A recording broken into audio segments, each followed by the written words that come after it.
Hey, it's Charlie, and today we're going to talk about what I think is the most personal part of the game of golf, putting. You hear words like conventional and unconventional, so we're going to tell you what those are all about today. What's a conventional putting grip? What's an unconventional putting grip? And what drives someone away from conventional to unconventional? I know it sounds confusing now, but trust me, it'll all make sense in a few minutes. All right, let's begin with what is commonly referred to as a conventional putting grip. Now, everything I show you now will be from the perspective of a right-handed golfer. There are certain fundamentals to putting, just basic fundamentals, and then it becomes a very personal thing. The fundamental to me is this with a conventional grip for a right-handed golfer. Number one, my hand sits on the putter shaft with my thumb facing straight down the shaft. What this does is align the back part of my hand with the target, in this case the hole. So got my thumb down the shaft, and then when you place your right hand on the club, it can be really whatever feels comfortable to you. Some people interlock fingers. I like to do sort of a reverse overlap grip and let my right hand go underneath my left with my index finger going down my fingers. Now again, no matter what, you see my left thumb pointing down the shaft and my left hand pointing towards the target. All right, conventional putting grip. Again, my left hand is on the club, thumb down the shaft, back of my left hand pointed towards the target. I rest my right hand comfortably with my left, and then all I'm doing is rocking my shoulders towards the target. See if I can actually make a putt conventional. Oh, look at that. I'm deadly from 2 feet.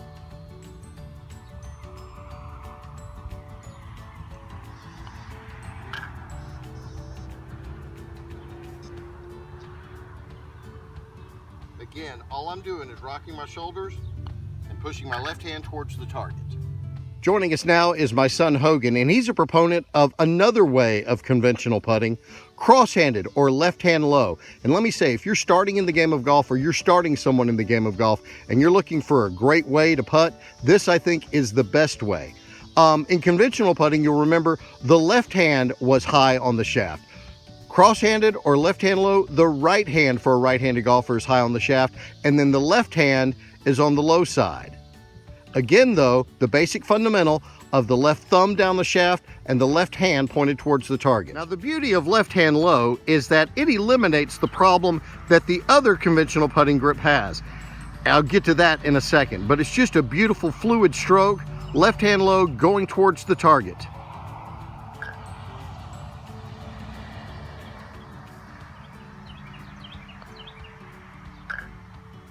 Now here's the problem that develops when you're doing conventional putting with the left hand high. Especially if you're a former baseball player or hockey players, they tend to have this problem. Or like me, you just had too many putts that made you too nervous over the years, and it is that your right hand just gets too involved in the stroke. Watch what happens when I come back and the right hand gets too involved with the stroke. You see that pull? That's terrible, and it drives you crazy. Again, come back and the right hand just gets too involved with the stroke. I swear to you, I'm aiming right where I want to aim, but that right hand, it closes down the club face. That's where unconventional putting grips start to come into play. All right, alternative putting grips, specifically what you will hear called the claw. The first two people I can ever remember doing the claw were Mark Calcavecchia and Chris DeMarco. And again, this takes the right hand out of the stroke. They used what's commonly called the saw grip. Again, left hand high, thumb down the shaft, left hand pointed towards the target, and the right hand just rests across there like that. And when you rock your shoulders, again, your right hand is just hanging out there. It's just a guide. Over the years, other versions of the claw grip have developed, two versions of what's called a pencil grip. And again, you're just rocking the shoulders with the right hand hanging on, or pencil grip, like you would hold a pencil, these two fingers down the shaft, the right thumb underneath. Again, it's all left-handed stroke, all shoulders. And then there's the stroke that I use, and it's been popularized by Tommy Fleetwood, one of the best golfers in the world. And it's a variation on the pencil grip in that the right index finger goes down the side of the shaft and the left thumb, or the right thumb rather, rests on the other side. And again, your right hand is just along for the ride.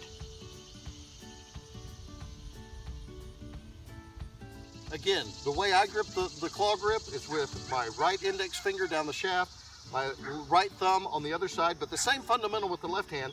Left thumb down the shaft with the hand pointed towards the target. I'm going to rock my shoulders, and again, my right hand is just along for the ride. It is not doing anything.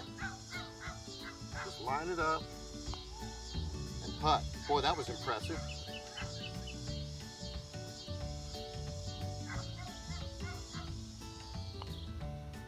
There we go. Right hand is just along for the ride. See, I had gotten into trouble with my right hand getting way too overactive. And ever since I went to this, I've been a much, much better putter. Look, here's the bottom line. I don't care how you hold the putter. No one cares how you hold the putter. All that counts is how you make the putts.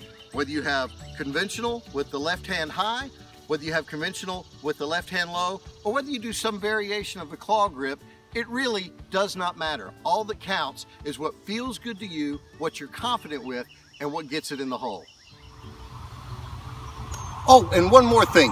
Whether it be putters, putter grips, clubs, golf balls, technology, golf courses, anything you want to talk about in the game of golf, we will cover it on Taking Dead Aim, this video component of Taking Dead Aim. Just drop me a line, Charlie and Debbie Show at thenew1037.com.